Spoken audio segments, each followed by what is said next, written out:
Ladies and gentlemen, welcome back to Gaming with me, Tony Mo, and we're here today with Middle-earth: Shadow of Mordor, the most recent Lord of the Rings title that takes a lot of pieces from other games and then puts them into a rather well-composed Lord of the Rings experience that has you taking on a slightly different role. In past Lord of the Rings games, you know, usually we had the ones based on the films. We had the last Middle-earth game I could think of was like the RTS one back on the Xbox 360.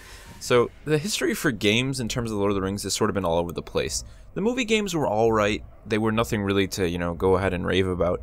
But basically what Warner Brothers and the team behind Middle-earth have created, in many ways, the sort of Arkham equivalent of Lord of the Rings. So one of the things that you'll notice instantly when watching any Shadow of Mordor gameplay is that the combat system is very similar to that of the Batman games by Rocksteady, which is a good thing.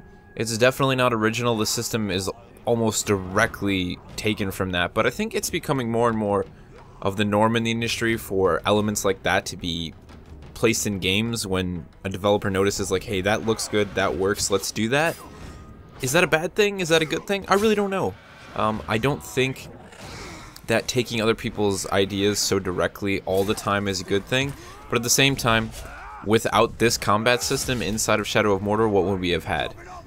You know, I'm kind of at that point where a lot of these RPGs that are coming out, these hack and slash RPGs especially, have these really bland combat systems. The only one that seems to be doing anything interesting, which we'll soon find out about, is Lord of the Fallen. So we'll have to see about that. You know, that's trying to do something different. Obviously, Dark Souls has a very deep combat system. For the most part, there's not much out there. You end up with a lot of just button mashing. And that's not to say that the system that Rocksteady created isn't really just button mashing. It was great when it came out, but as time has gone on, it's become more and more of a very solid and refined system that is all about button presses and timing. Really, the only thing that tends to make it more difficult is when wildcards are thrown into the mix in combat, such as, in this case, we have the Caradors, or Cardigors, I always forget how you say their name, basically the big hulking creatures, and also large numbers of enemies if you're trying to fight inside of a stronghold, and they, you know, blow the whistle, they light the fire, and you get a ton of guys. Then it starts to become a little bit more difficult. Same thing with the Arkham games. That was definitely the case. But the system is very similar to the Assassin's Creed system in the fact that once you understand how it functions, it's very easy to kill large amounts of enemies, and as a player, you feel very empowered, I guess would be the biggest thing about this game. Now that is something I wanted to touch on quickly while we were talking about Shadow of Mordor, because while it is a game that I'm enjoying very, very much, it is all about empowering the player. Don't get me wrong, it can be very difficult at times, and I've died plenty of times because I overwhelmed myself going into a situation. But as a player, if you plan appropriately and you make the right decision on where to go and when to attack who, you're probably not going to die that often. The game, at a core level, isn't actually that difficult. Like I said, the core combat, not that difficult. The stealth mechanic, great, but again, not that difficult. It's pretty easy to just walk around in the peripherals of your enemies and take them out. Again, it's more of a game about empowering the player, while still remaining slightly difficult, but it's nothing like games of the past. When I think about, you know, stealth games like the original Splinter Cell, even going into Pandora Tomorrow and Chaos Theory, those were games that were extremely, extremely difficult. And while they wanted you to make you feel like a badass who was leaping from the shadows, they don't really compare to, say, what Blacklist recently did, where you were really like the ultimate predator in the shadows, and you really had no reason to fear anyone. And that tends to kind of be the case when using stealth inside of Shadow of Mordor. Now, there are moments when stealth is very difficult to deploy, and you won't just be able to go around stabbing everybody in the back, but I found that those moments were really rare and far between. If I really wanted to use stealth and just have a little bit of patience, I could pretty much annihilate an entire enemy stronghold with one swift blow. Several swift blows, I should say. So it's a game about empowering the player. That is sort of a modern game design thing, I would say. There's very few games that are trying to be difficult, you know. That's why Dark Souls stands out so much. The Souls series in general stands out so much because it's intentionally trying to be not... I know that they're not intentionally trying to be a very hard game, but the outcome of what they've created is a game that is rather difficult and actually punishing, but at the same time is very rewarding. And that is where Shadow of Mordor starts to lack. The same issue I have with the Assassin's Creed series is that it doesn't feel very rewarding. Is it a great game to play? Do the mechanics work well? Is it, you know, pretty satisfying when you execute somebody in the middle of combat, when you get that string flowing together? Yes, but it's not something that's incredibly difficult to do. You do it often, and therefore it starts to lose its glory very, very quickly. So, when you sit down and you look at a game like Shadow of Mordor, which probably has a decent amount of time that you'll be playing it before you actually finish it, and there's a ton of side missions and all these small pieces of events and combat systems inside of the game, you know, it's going to start to wear thin. The one thing for Shadow of Mordor that keeps it going for me is, number one, it's in the Lord of the Rings universe. You know, there's great music, it just has that Lord of the Rings vibe. They've touched on that very, very nicely, similar to what I was talking about the other day with Alien Isolation being very much an Alien game. Shadow of Mordor delivers in the exact same manner. It is a Lord of the Rings game, and as a Lord of the Rings fan, you know it and you love it. The other implementation is the Nemesis system, which is probably the biggest thing when it comes to Shadow of Mordor. This is what the developers talked about the most, and it is easily one of the most impressive and interesting systems inside of Shadow of Mordor. Essentially, there are tons of these warring Uruks, or, you know, orcs throughout this land that you're in right now as you're running around this half-wraith, half-human. And they're always warring. They're always trying to take each other down, and you can pretty much get caught in the middle of that and twist fate to your hand. So you can go about, you can assist some of these orcs, you can, you know, hunt them down and kill them, and they're always on their own sort of agenda. Now, this system is awesome because you're basically taking down tiers and tiers of these enemies to try and get to the higher, you know, the guy at the top, to kill him, to kill the leader of all of these other leaders. But here's the really cool twist for me. Every time you die by one of these, or every time you die in general, things start to happen. Cogs start to move in the machine. And certain orcs will assume positions that they didn't have before. They'll perhaps, you know, go from being a little peon to becoming a captain. Or even they'll kill one of their superiors and take leadership and gain more power. This is really cool. It's also probably one of the most frustrating things when you die, to see the guy that you were trying to kill. He takes you out. He kills you, you die even near him. Not only does he, you know, go ahead and become more powerful because he kills someone else or because he starts earning bragging rights, but he goes around talking crap about you, saying that he killed Talion, who is the main character. You know, oh, he ran away, you know, he's nothing, I can take him on.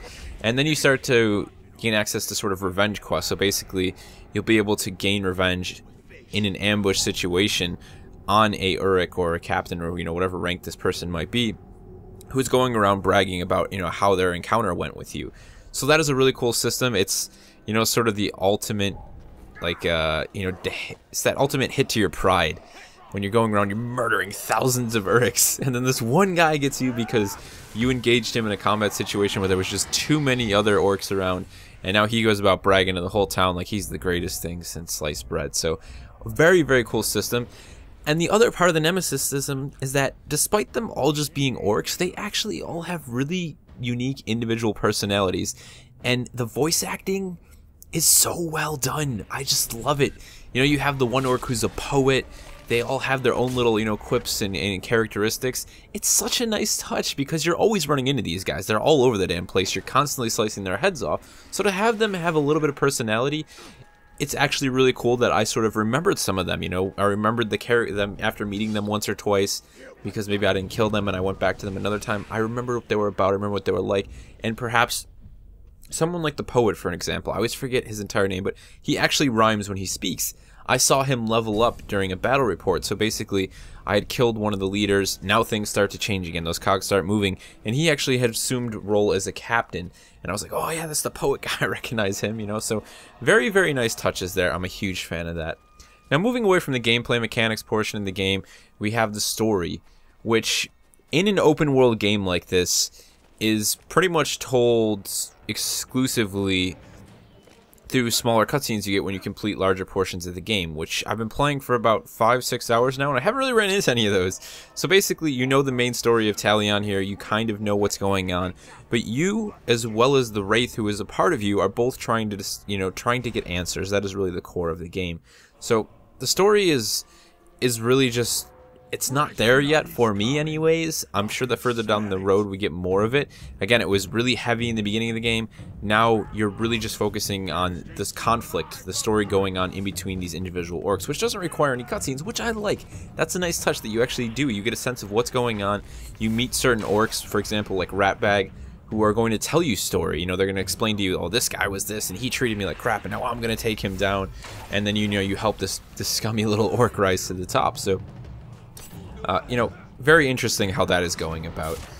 Now, of course, as you're playing the game, you're going to notice that it is pretty damn good looking. If you have a really great PC, you're going to be able to run it on pretty high settings. Sadly, this game seems to take a really heavy hit when I use any sort of capture program, so I did have to drop things down quite a bit. But you can push like 6 GB texture requirements, and I mean, I don't know if I agree with you requiring the game requiring you needing 6 GB. I mean, even like the medium textures recommend you start getting into like 4 gigs, and that just seems a bit excessive. To me, the progression in PC gaming in terms of hardware should have not only been about, you know, more powerful equipment, but about optimization. I think that is one thing that PC is extremely lacking. So to start seeing these games like Alien Isolation, which was very well optimized and ran very nice, and then compared to something like Shadow of Mordor, which has all these ridiculous system requirements, you know, and can look very pretty, it's a really interesting future to look at for PC gaming. But regardless, the game is very nice looking. Facial animations are great. There's some janky animations here and there. It's not perfect. You know, I kind of already mentioned the sound design. It's you know, it's hacking and slashing. It's nothing really amazing. The voice acting is great. There's some nice effects here and there when you're doing wraith abilities and things of that nature, but it's, you know, nothing that's going to absolutely stand out, which is usually the case with these types of games. You're more focused on the music and the voice acting than on, like, you know, sword clashing and blood spurting all over the place. So I'm not entirely disappointed with that. The last thing that I did want to talk about, though, of course, is the world that you play in, because I think this is where I start to have the biggest issue. It feels very disjointed, and I think part of that is because you're just in the lands of Mordor, which are pretty much the worst place ever. It's a crap fest, you know? You're just running around these open lands. They're all ruled by orcs everywhere, but I would have just liked to have a little bit more structure to it all. It just doesn't feel connected, and I think maybe for me that's just because there's a lack of landmarks like cities, and, you know, you're not in a normal setting like something in Assassin's Creed or Arkham City. It's just a very open piece of land that luckily you can fast travel through these different towers that you can unlock as the Wraith, and I never have felt like I knew where I was, or I felt like I was in a place. It kind of just feels like here's all these different locations, these spots of enemy encampments, and then just open terrain that I'm sort of just running across. So, you know, it works, but it just feels a little bit disconnected. It's kind of like early Assassin's Creed titles where they felt that way. You know, you're in these cities and it kind of just felt all over the place, but you were in a city, so the landmarks are there. I would have liked to see the map open up a little bit more. I'm not saying it has to be bigger. I would have just liked to see them connect the certain areas on the map a little bit more differently so they felt more significant. That's really just a personal thing for me. Does it actually affect any of the gameplay mechanics? No. But it is, again, it's about me wanting to be there, me being interested in the world.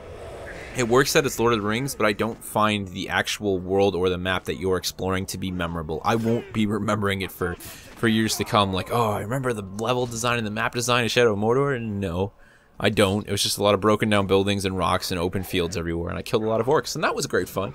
But I'm definitely not going to remember the map anytime soon. Now, we could go on for days and days talking about the combat, you know, the upgrade system and all of those little things. It's great. There's tons of upgrades you can pick up. You get actual bonuses that you can apply to your equipment, such as your weapon and your bow, from killing different enemies. So there's rewards all over the place for that, but again, those are sort of just smaller additions to the game. And then, of course, we have the mission types. You know, there's just sort of the main missions, the side missions. It's your standard fare. If you played Assassin's Creed, you know, you'll definitely recognize all these things. It's just really in a Lord of the Rings guise. So at the end of the day, do I recommend Shadow of Mordor? Yes, actually. If you're a fan of Assassin's Creed, if you like the combat system from Arkham, and if you're a Lord of the Rings fan, imagine all those things merged together with a nice shiny coat of Lord of the Rings paint. That is pretty much Shadow of Mordor. Pick it up on PC, pick it up on, you know, your console, whatever you do. I really, really have been enjoying it. I think I'll get my money's worth out of it.